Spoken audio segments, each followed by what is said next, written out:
आज हम यहाँ पे कवर करने वाले बाल विकास पर हमने देखा था वंशानुक्रम क्या होता है। हमने देखा था वंश धन अनुक्रम मिलकर ये दो शब्दों से मिलकर बना हुआ था। जहाँ वंश का मतलब पीढ़ी दर पीढ़ी और अनुक्रम का मतलब होता है कि वही पीढ़ी दर पीढ़ी जो भी पूर्वजों के गुण होते हैं वो हस्तांतरण होते रहते हैं। तो ये हमने वंशानुक्रम के बारे में जाना था।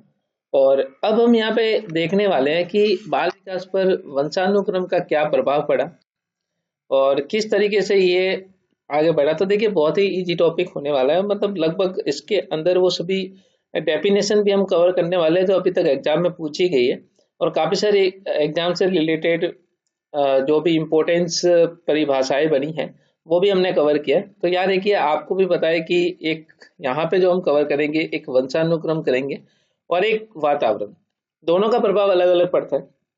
यदि आपको ये दोनों समझ में आ जाते हैं तो आपको काफी सारे डाउट्स क्लियर होने वाले हैं इस टॉपिक के माध्यम से। तो चलिए सबसे पहले हम यहाँ पे कवर करेंगे और देखेंगे कि किस तरीके से वंशानुक्रम काम करता है। अब देखिए जैसे आपने भी देखा होगा कि हमारे अंदर कुछ प्रवृत्तियां है ना, और समस्त जो आपकी मूल प्रवृत्तियां है, समस्त जो आप प्रवृत्तियां करते हो वो किसकी देन है? वंशानुक्रम की देन है। अब मूल प्रवृत्तियों में क्या आ सकता है? जैसे मान लो बालक रो रहा है, चिल्ला रहा है, ये सब क्या है? ये सब हमारी मूल प्रवृत्तियां है जो एक वंशानुक्रम की देन होती है। और यह मत जो कहा गया था ये थॉर्नडाइक ने कहा था। ये थॉर्नडाइक ने कहा था कि मनुष्य के अंदर समस्त मूल प्रवृत्तियां वंशानुक्रम की देन है, जिसमें आपने देखा होगा मूल प्रवृत्तियों का यदि आप अर्थ देखें तो मूल प्रवृत्तियों का मतलब होता है जन्मजात प्रवृत्ति। अब किसी भी प्राणी के अंदर जन्मजात प्रवृत्ति पाई जाती है।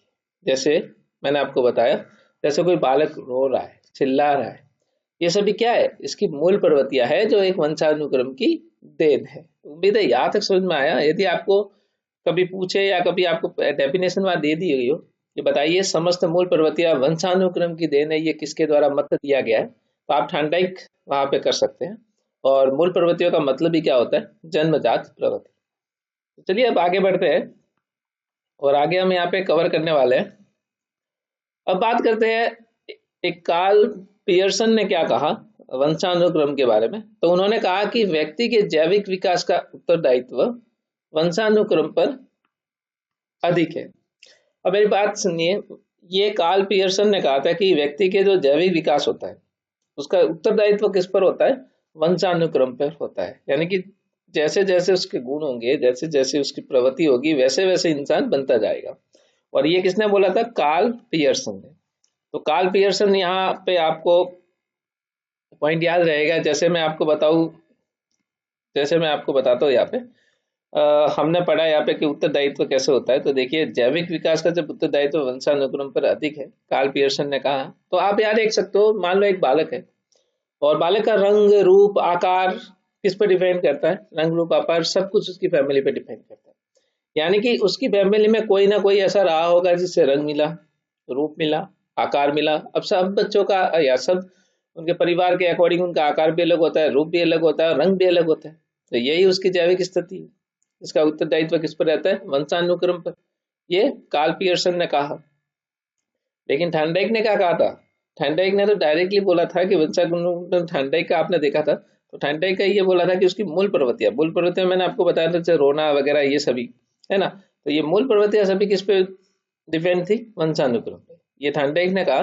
लेकिन कार्ल पियर्सन ने क्या कहा कि उसकी जैविक प्रवृत्तियां है ना, उसका उत्तरदायित्व का है वंशानुक्रम पे। ये कार्ल पियर्सन ने कहा। जैसे बालक का हम एग्जाम्पल में रहे तो जैसे रंग हो गया, रूप हो गया, आकार हो गया, ये सभी भी किस पे डिपेंड करता है? उसकी जैविक स्थिति पे। अब बात करते हैं याद है कि आगे कैटल का मत रहा। कैटल ने क्या कहा? कैटल ने कहा कि व्यावसायिक योग्यता पर भी वंशानुक्रम का प्रभाव अधिक है। व्यावसायिक योग्यता, अब यदि हम बालक की बात करें तो उसकी व्यावसायिक योग्यता कैसी रहेगी? वो भी किस पे? वंशानुक्रम पर डिपेंड करती है। उस पर भी वंशानुक्रम का प्रभाव रहता है। जैसा उसका पूर्वजों का रहा होगा वैसे वैसे ये गुण क्या होते हैं? हस्तांतरित होते रहते हैं। और अब बात कर रहे हैं हम वंशानुक्रम की, तो पीढ़ी दर पीढ़ी दर चलते रहते हैं। तो व्यावसायिक योग्यता पर भी वंशानुक्रम का क्या होता है? प्रभाव अधिक होता है। तो ये मत जो दिया गया था, ये मत कैटल के द्वारा दिया गया। फिर आते हैं यहाँ पे, अब बात करते हैं सामाजिक स्थिति पर भी किसका प्रभाव पड़ता है, तो वंशानुक्रम का पड़ता है। अब कैसे पड़ता है साहब, तो आप यहाँ पे देख सकते हो, ये जो मत दिया गया है ये विंशिप ने दिया था, और विंशिप ने ये कहा था कि सामाजिक स्थिति पर भी वंशानुक्रम का क्या पड़ता है, प्रभाव पड़ता है। जैसे एक बालक है, उसकी आकार देख सकते हो, छोटा है, और एक बालक है जिसकी आकार देख सकते हो, बड़ा है।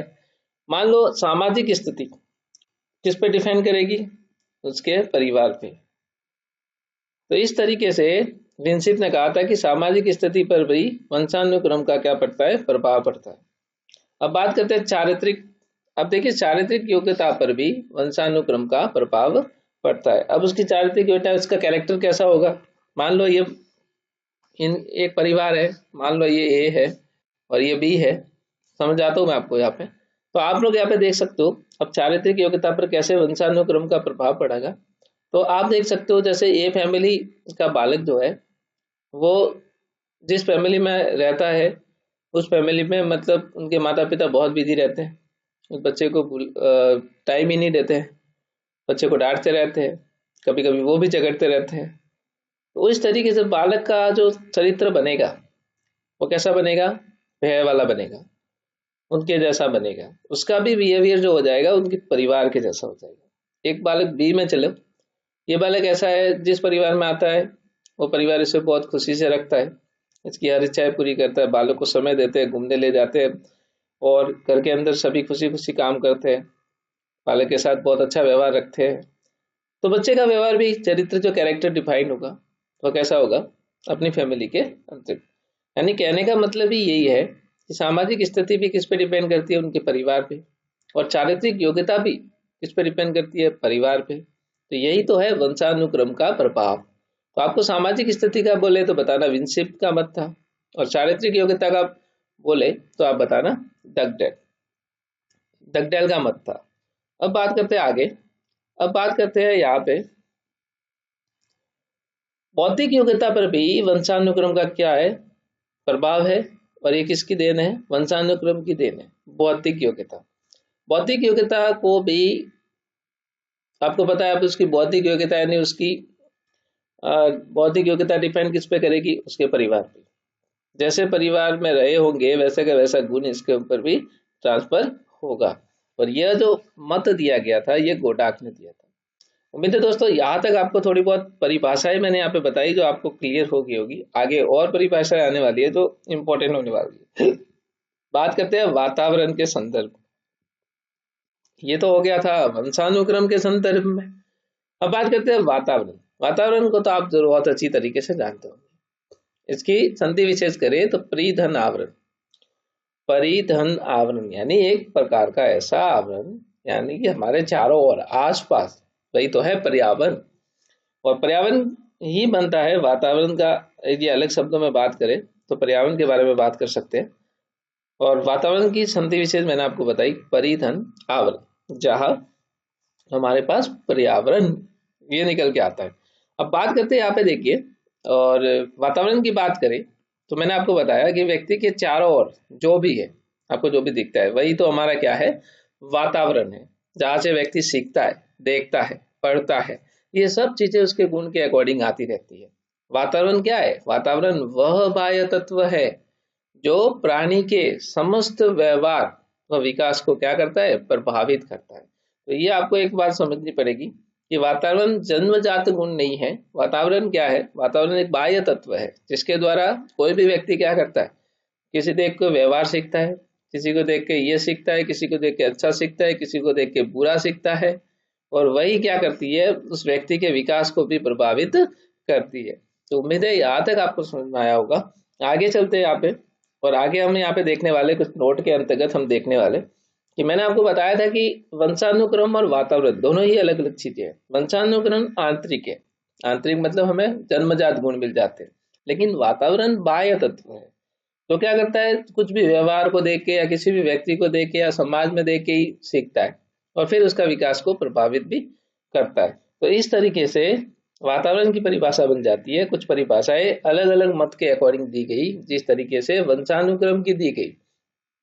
तो वातावरण की परिभाषा दी गई कि वातावरण क्या है, वह बाह्य तत्व है जिसमें व्यक्ति को जिसमें व्यक्ति को जीवन आरंभ जीवन आरंभ करने के समय से ही प्रभावित करता है। अब मान करते हैं, यहाँ पे बात करते हैं वुडवर्थ की। अब वुडवर्थ ने ये कहा कि भाई हमें पता है कि वातावरण एक बाह्य तत्व है।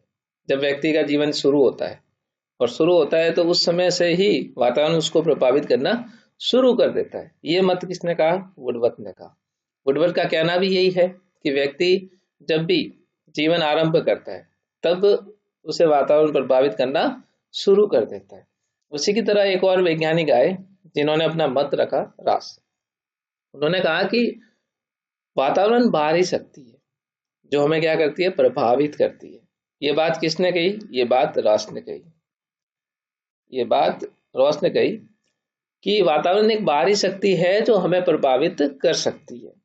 अब हमें प्रभाव डालती है, हमारे ऊपर प्रभाव भी करती है। वातावरण क्या है? एक बाहरी शक्ति है जो हमें क्या करती है? प्रभावित करती है। और ये कहा रॉस ने, तो बिल्कुल सही बात है।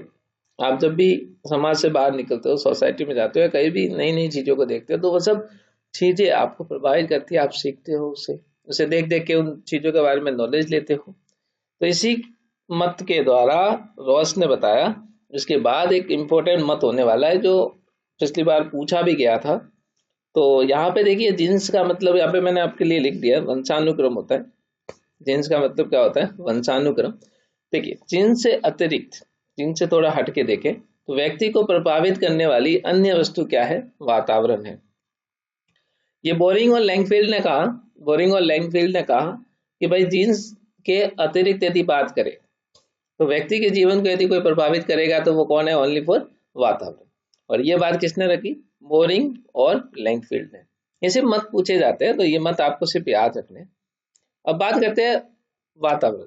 अब मैंने आपको बताया कि वातावरण हमारे चारों ओर का आवरण, यानी कि वातावरण वह हर एक वस्तु में है जो किसी अन्य वस्तु को घेरे हुए, वह उस पर अपने प्रभाव डालती है। अब उन्होंने कहा, जिसपट ने कहा कि भाई वातावरण जो है वो हर एक वस्तु के अंदर है, हर एक वस्तु के अंदर है। अब किसी अन्य वस्तु को भी वह घेरे हुए है, हमें भी घेरे हुए है, और उस पर क्या डालती रहती है? प्रभाव डालती रहती है। ये मत जो दिया गया, ये जिसपट के द्वारा दिया गया। फिर बात करते हैं यहाँ पे आगे, थोड़ा आगे बढ़ते हैं। तो अब बात करते हैं बाल विकास पर वातावरण का प्रभाव कैसे पड़ता है। अब मैं आपको यहाँ पे समझाने वाला हूँ। सबसे इंपॉर्टेंट होने वाला है ये पॉइंट आपके लिए, और इस पॉइंट में मैं आपको बताऊंगा। काफी सारे क्वेश्चंस भी पुटअप होते हैं यहाँ से, एक दो क्वेश्चंस आपके जरूर बनते हैं। देखिए, शारीरिक अंतर पर प्रभाव। सबसे पहला प्रभाव देख रहे हैं वातावरण के अंदर, शारीरिक अंतर पर प्रभाव कैसे पड़ता है। आपने देखा होगा कुछ लोग गोरे होते हैं, कुछ लोग काले होते हैं, या फिर आपने ये भी देखा होगा कि जैसे आपने साउथ अफ्रीका के लोगों को देखा होगा तो बिल्कुल एकदम काले काले देखे होंगे। बिल्कुल। तो मैं आपको यहाँ पे, ये जैसे मान लो हमारे पास ये पृथ्वी है और इसके ऊपर ये जो रेखा भूमध्य रेखा है। अब मैं आपको बताऊं कि जब सूरज की किरणें इस भूमध्य रेखा पर गिरेगी तो क्या होगा? तापमान ज्यादा होगा। तापमान क्या होगा? ज्यादा होगा, ज्यादा होगा। और सूर्य की किरण क्या होगी? सूर्य की किरण जब सीधी गिरेगी तो आपको पता है यहाँ पे जो भी लोग होंगे, मान लो साउथ अफ्रीका के लोग हैं, ये सब कैसे होंगे? काले। ये सब कैसे होंगे? काले। और यही बात मैं नहीं रहा, यदि सूर्य की किरण उत्तर की ओर पड़ रही है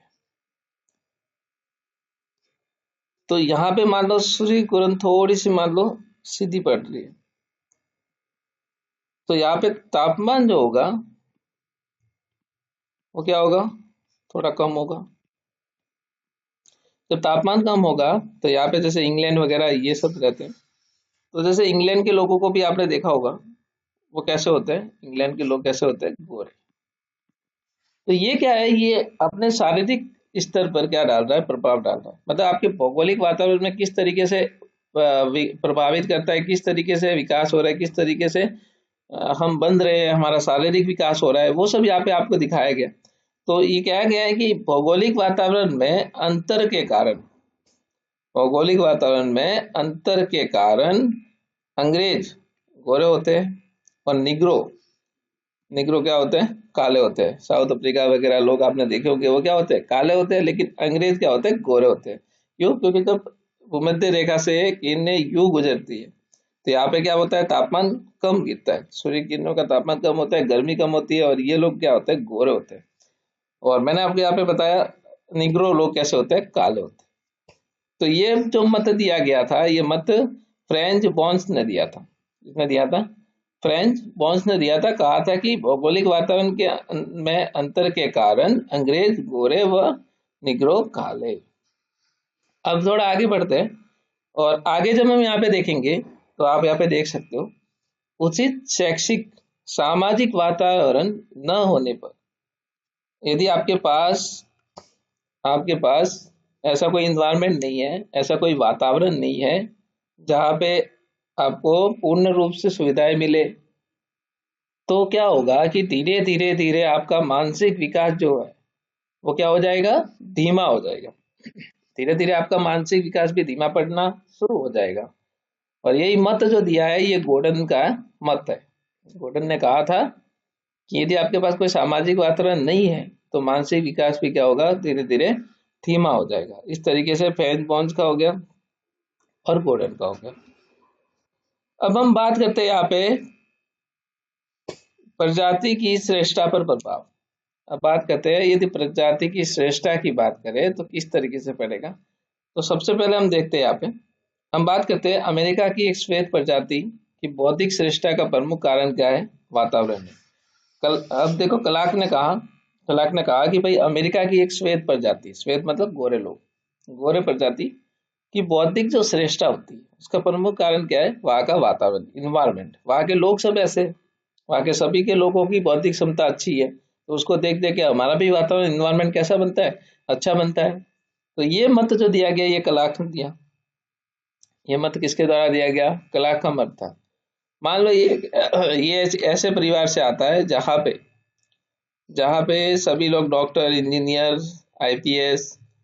तो ये जब बालक इनका पैदा होगा, या बालक जब इस वातावरण में आएगा, तो बालक भी क्या सीखेगा, ऐसी ही बातें सीखेगा, और उसकी बौद्धिक क्षमता बढ़ेगी। इस तरीके से आईक्यू की बात करें, अब ये मान लो इनका आईक्यू बहुत तेज है, इनके परिवार में मान लो किसी का आईक्यू बहुत अच्छा रहा होगा, तो यही गुण क्या होगा, उनके बच्चे में आ जाएगा, और बच्चे का आईक्यू भी क्या होगा, बढ़ेगा। वह भी इस तरीके से गुण ट्रांसफर होते रहेंगे। वह भी वातावरण को देखेगा, वातावरण के अकॉर्डिंग पढ़ना शुरू करेगा, या वातावरण के अकॉर्डिंग अच्छी अच्छी बातें सीखेगा। तो ये सब डिपेंड किस पे करता है, उसके इन्वायरमेंट पे। तो यही बात क्लार्क ने बताई।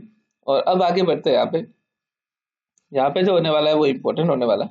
अब देखिए, व्यक्तित्व का निर्माण करने वाले सभी कारक, जैसे हमारी रुचि होगी, अभिरुचि होगी, अभिक्षमता होगी, आदत होगी, आदि भी क्या होते हैं, वातावरण को प्रभावित करते हैं। कुल्ले ने कहा, ये 2015 डेट के अंदर पूछा गया था, कुल्ले ने कहा कि व्यक्तित्व का निर्माण करने वाले सभी कारक, जैसे रुचि, अभिरुचि, अभिक्षमता, आदत, ये सभी भी वातावरण को क्या करते हैं, प्रभावित करते हैं। ये कुल्ले का मत रहा। अब नोट में उन्होंने कहा कि रुचि जो है वो जन्मजात भी है, लेकिन मैं आपको बताऊं तो यहाँ पे रुचि की बात की गई है। आपको बताऊं तो आपको पता है, रुचि रुचि आपको, आपके अंदर जो रुचियां होती है वो जन्मजात होती है, कहने का मतलब ये है। लेकिन वातावरण के प्रभाव से भी अर्जित की जा सकती है। कहने का मतलब ये है कि जन्मजात तो रुचि जरूर होगी, लेकिन जैसे ही आप इन्वायरमेंट में जाओगे, वहां कुछ चीजों को देखोगे, कुछ घटनाओं को देखोगे, तो वहां पे भी आप कुछ रुचियों को अर्जित कर सकते हैं। लेकिन यहाँ पे बात करूं मैं, यहाँ पे आदत की, तो आदत देखो जन्मजात नहीं होती है।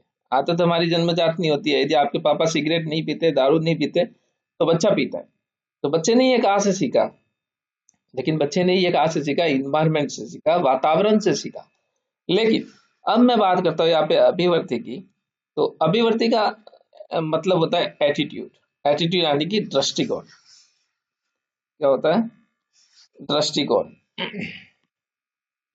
देखिए, दृष्टिकोण का मतलब ये होता है कि अभिवर्ती का सामान्य अर्थ आपने देखने का नजरिया।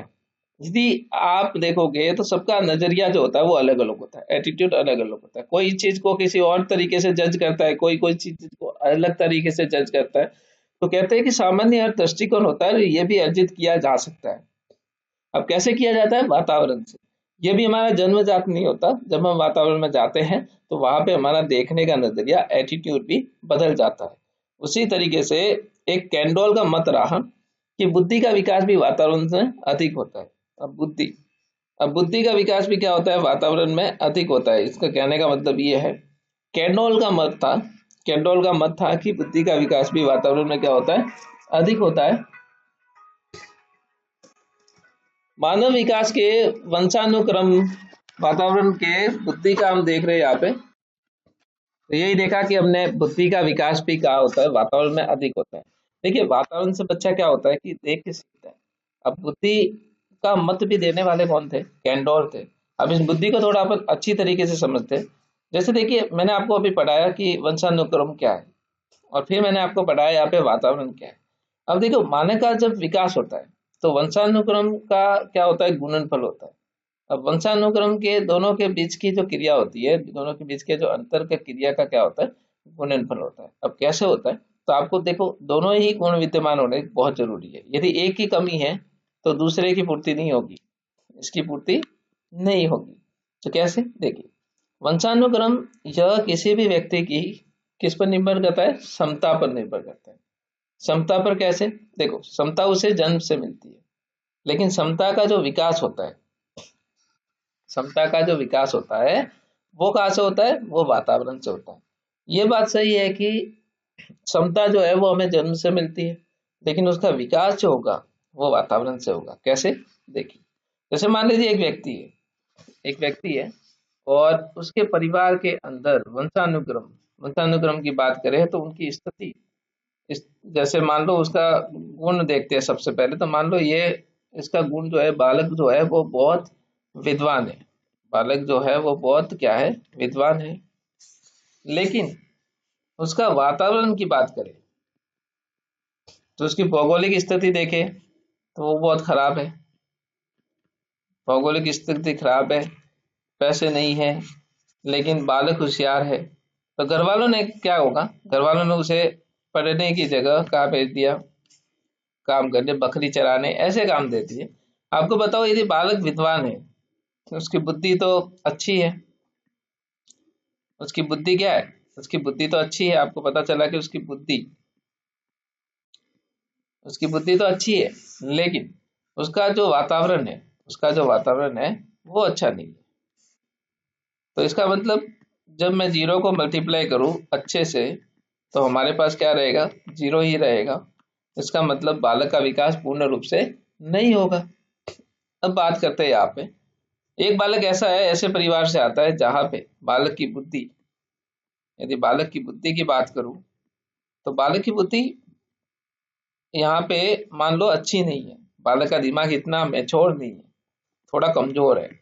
मान लो उसका दिमाग कमजोर है, लेकिन उसकी फाइनेंशियल स्थिति देखे, उसका वातावरण देखे तो बहुत अच्छा है। वातावरण देखे तो क्या है, बहुत अच्छा है। लेकिन बालक की जब बुद्धि कमजोर है तो जीरो मल्टीप्लाई अच्छा, तो बालक का पूर्ण विकास नहीं होगा। इस तरीके से मैंने आपको ये बताया कि बालक का आंतरिक व बाह्य दोनों तरीके से विकास होना बहुत जरूरी है। वंशानुक्रम पर भी प्रभाव पड़ता है और वातावरण का भी प्रभाव पड़ता है। तो यही बात यहाँ पे बताएगी। अब आगे थोड़ा सा चलते हैं, और आगे एक थोड़ा सा नोट पे लिखा हुआ है कि विकास के आपने सभी क्षेत्र देखे, उसमें वंशानुक्रम व वातावरण क्या होता है, उसका जो प्रभाव होता है वो परिवर्तनशील होता है।